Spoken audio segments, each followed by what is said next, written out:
প্রচুর মানুষের হঠাৎ হঠাৎ করে চোখ ফুলে ওঠে এবং তার সাথে সাথে ঠোঁট ফুলে ওঠে। এইরকম পরিস্থিতিকে আমরা বলি অ্যাঞ্জিওডিমা। অ্যাঞ্জিওডিমা দু রকমের হয়, একটা জেনারেলাইজড অ্যাঞ্জিওডিমা আর একটা হেরিডিটারি অ্যাঞ্জিওডিমা। এবার এই হেরিডিটারি অ্যাঞ্জিওডিমা, জেনারেলাইজড অ্যাঞ্জিওডিমা, এর এর এর এর বিষয়টা জানতে হবে ১ নম্বর।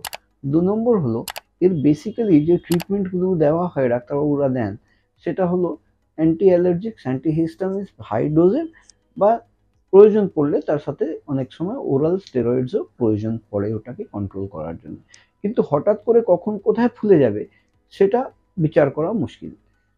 এইটা নিয়ে আজকে আমরা আলোচনা করতে চলেছি। আমি doctor Naren Pandey, allergy asthma centre কলকাতার পক্ষ থেকে আপনাদের স্বাগত জানাই আমাদের ইউটিউব চ্যানেলে। ভিডিও যদি পছন্দ হয় তাহলে একটা লাইক করবেন, যদি সাবস্ক্রাইব না করে থাকেন তাহলে একটা সাবস্ক্রাইব করবেন। আমার নতুন বন্ধুদের আবেদন করছি লাইক, সাবস্ক্রাইব, কমেন্ট, শেয়ার করার জন্য। পূর্ণ দর্শক যারা লাইক, সাবস্ক্রাইব, কমেন্ট, শেয়ার করছেন তাদের অনেক অনেক ধন্যবাদ জানাই। ভিডিওতে এগোনোর আগে জানিয়ে দিই, আমাদের এখানে পরিষেবা নেওয়ার জন্য অগ্রিম ৫০০ টাকা নন রিফান্ডেবল জমা করতে হয়, যেটার জন্য নিচে দেওয়া নাম্বার 7278034776 এ যোগাযোগ করে নিতে পারেন। আমরা কলকাতায় শিয়ালদা স্টেশন থেকে হাঁটা পথ, মৌলালী মাজার এবং ইন্টালি সিনেমা হলের মাঝখানের বাড়িতে অবস্থিত।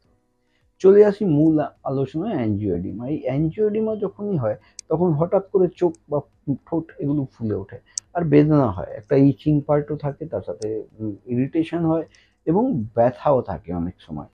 এই অ্যাঞ্জিওডিমা কমানোর জন্য ডাক্তারবাবুরা বিভিন্ন সময় হাই ডোজ অফ অ্যান্টি অ্যালার্জিক্স ব্যবহার করেন, অ্যান্টিহিস্টামিন ট্যাবলেটস ব্যবহার করেন, অনেক সময়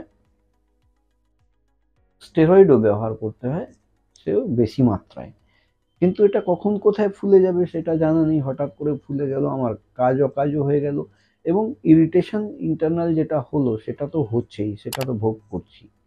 এর এর থেকে নিস্তার পাওয়ার জন্য, যেহেতু এই চিকিৎসার মধ্যে বেশিরভাগ অ্যান্টি অ্যালার্জিক, অ্যান্টিহিস্টামিনের প্রয়োগ হয়, সেই জন্যে আমাদের প্রয়োজন আছে অ্যালার্জি খুঁজে বার করা। কোন কোন জিনিস থেকে কত পরিমাণে অ্যালার্জি হচ্ছে সেটা খুঁজে বার করতে গিয়ে আমাদের প্রয়োজন মডিফাইড স্কিন প্রিক অ্যালার্জি পরীক্ষা করা।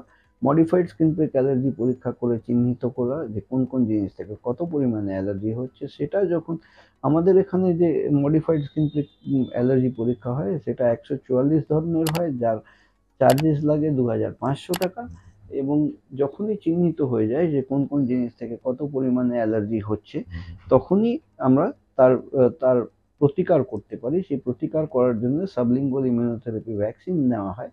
সেই ড্রপ হিসাবে ভ্যাকসিন থাকে, যে ভ্যাকসিন নিলে আস্তে আস্তে বডির মধ্যে ইমিউনিটি ডেভেলপ হয়ে যায়, তখন এই অ্যাঞ্জিওডেমা হওয়ার প্রবণতাটা অনেক কমে যায়। এই ভ্যাকসিন যেটার কথা বলছি সেটা ১ বছরের কোর্সের চার্জ হচ্ছে ৮,০০০ টাকা, আর কনসালটেশন ফি, পরামর্শ শুল্ক ১,০০০ টাকা। এইরকম পরিষেবা যদি নেওয়ার থাকে তাহলে নিচে দেওয়া নাম্বার 7278034776 এ কল করে অগ্রিম ৫০০ টাকা নন রিফান্ডেবল জমা দিয়ে বুকিং করে এসে এই পরিষেবাগুলো নিতে পারেন। আমরা কলকাতায় শিয়ালদা স্টেশনের পাশে হাঁটা পথ, মৌলালী মাজার এবং ইন্টালি সিনেমা হলের মাঝখানের বাড়িতে অবস্থিত। আপনারা ভালো থাকুন, সুস্থ থাকুন। আর যদি চ্যানেল ভিডিও পছন্দ হয় তাহলে একটা লাইক আর সাবস্ক্রাইব করবেন। আর আমি doctor Naren Pandey, allergy asthma centre কলকাতার পক্ষ থেকে।